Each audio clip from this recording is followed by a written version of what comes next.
পুলিশের সম্মুখীন হয়ে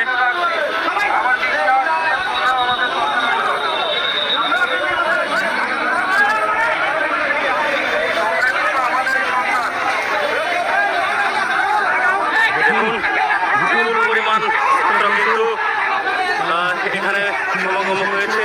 সেই সাথে পুলিশের সাথে তাদের এখন কথা চলছে। এই মুহূর্তে অবস্থান করছি কুড়িগ্রামের যে বয়েজ স্কুল মাঠ রয়েছে সেখান থেকে কিন্তু ছাত্ররা বের হয়ে যাওয়ার চেষ্টা করছে। এখানে কিন্তু পুলিশের সাথে তাদের একটি